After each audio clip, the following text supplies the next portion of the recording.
The two tramps lay at a short distance from each other outside Charing Cross Station. They weren't a pretty sight. One of them, curled up like a cat on the pavement at the foot of the metal stairway among the discarded chip bags and greasy bits of carton and used condoms, was facing the noxious stone wall which had stood in for a toilet on several occasions the previous night. He was a large man, though thin. All that was visible of his head was the clump of matted and dirty grey hair poking above the collar of his threadbare jacket. It was impossible to tell what colour the jacket had once been, stretched tight across his bony shoulders though it was, an expanse which pitifully exposed frayed ends, lost stitching and holes. Perhaps the material had once been denim. His trousers, unpleasantly caked and stained, ended raggedly and too soon above knotty, discoloured ankles and shoes which, having more than discharged their useful purpose several years previously, had entered into an uneasy reincarnation with the aid of old newspaper and scrags of string.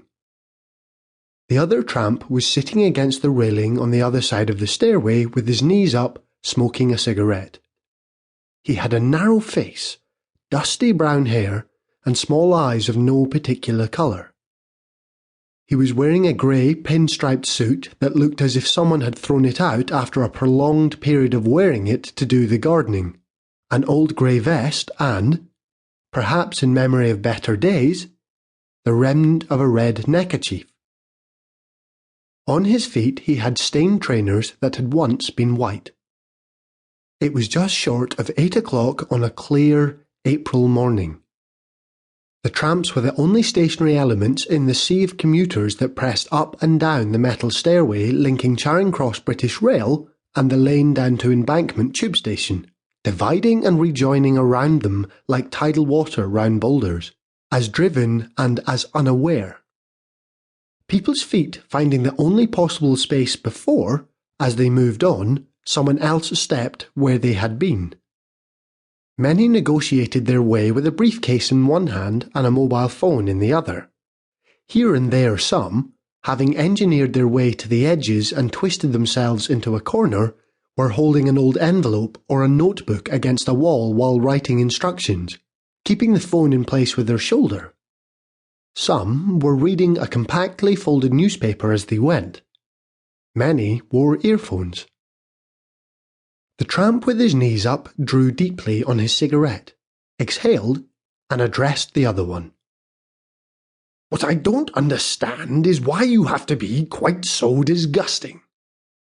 "Because," replied the other without moving, "there is one today who needs to see past the filth of the person underneath. Compassion can only begin if a person sees the other person." "But of course they see the other person. How can they not?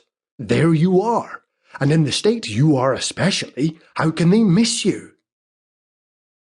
"Has anyone seen you lately?" The tramp with the cigarette set it down carefully, disengaged his back from the railings and stood up.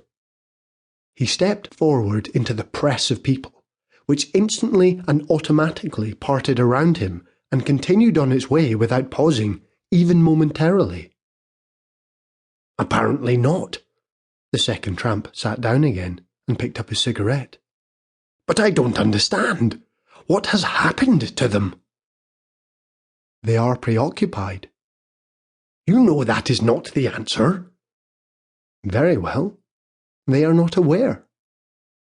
They choose a little life because it is a life they can control. And this society is built on apparent achievement and success as defined by the people themselves. Therefore, their vision is small. They compete one against the other, and the most important thing is to be seen as sharper, stronger, and better than the next person. To be seen as able to control outcomes is therefore all important, and the surrender of self to another, which true life requires, is, to them, absurd. This culture suffers from an impoverishment of the imagination. But that's not true of all of them. No.